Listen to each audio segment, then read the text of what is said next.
Tim Hukum Aiman Wicaksono, hadirkan 2 saksi ahli dalam sidang gugatan pra-peradilan, beragendakan penyerahan bukti dari pemohon dan termohon, di Pengadilan Negeri Jakarta Selatan, Kamis, 22 Februari 2024. Kuasa hukum Aiman, Vincentius Mendrova mengatakan, kedua ahli yang dihadirkan tersebut, yakni ahli hukum pidana dan ahli hukum pers. Pertama ahli di bidang hukum acara pidana, kedua ahli di bidang hukum pers. Keduanya hadir dan siap berikan pendapat berkaitan kasus yang sedang kami pra-peradilankan, ujarnya pada wartawan di PN Jakarta Selatan, Kamis, 22 Februari 2024. Vincentius juga menuturkan, 2 ahli tersebut akan menggali terkait prosedur penyitaan barang bukti, kewenangan wakil ketua pengadilan menandatangani surat penyitaan, hingga terkait hak tolak wartawan.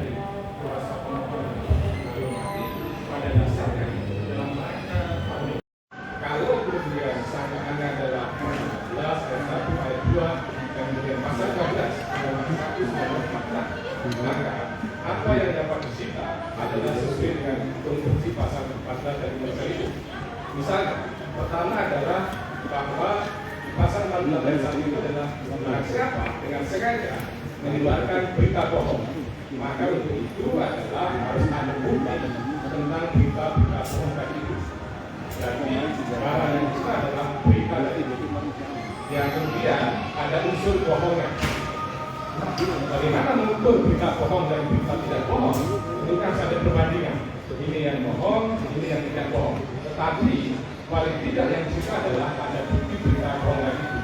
Kemudian yang kedua adalah tentang penyebaran. Bukti tentang penyebaran tadi itu.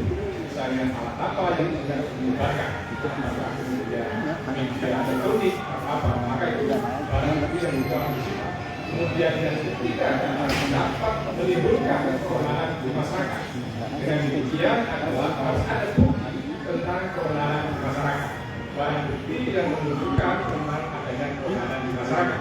Nah, kemudian kalau ayat belakang adalah berita yang dapat juga adalah bohong, di mana itu adalah dapat dikategorikan kabar angin.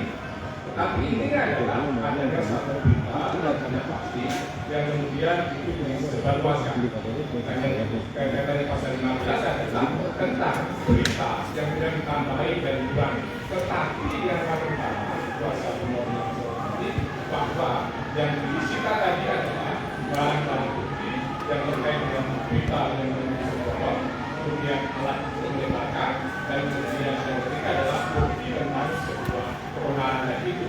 Maka kalau pada kenyataannya tidak dalam rangka pemenuhan barang bukti untuk kita itu, maka sebetulnya adalah yang tadi sudah tidak sah, tidak sesuai dengan proses penanganan persangkaan atau dalam konteks ini penyidikan, dalam konteks dengan penyidikan tadi itu. Lalu tadi misalnya saudara penasihat hukum pemohon tadi mengatakan persangkaan, tapi sebenarnya masih dalam konteks penyidikan tadi. Tapi yang penting adalah barang bukti yang terkait dalam proses penyidikan yang dalam rangka membuat menjalani perkara berdasarkan alat bukti dan hukum untuk menentukan siapa tersangka itu barang bukti dan dapat disimpulkan. Izin melanjutkan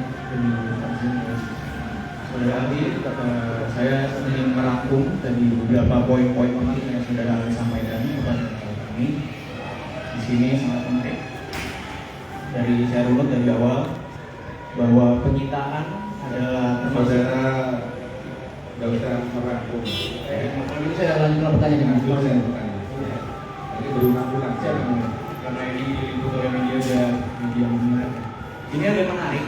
Tadi ahli menyampaikan dalam pasal 14 dan pasal 15 Undang-Undang Nomor 1 Tahun 1946 tentang peraturan hukum pidana. Tadi ahli menyebutkan di pasal 14 yaitu barang siapa menyiarkan berita atau pemberitahuan bohong dengan sengaja menerbitkan keonaran di kalangan rakyat hukum pidana. Jangan lupa subscribe ya.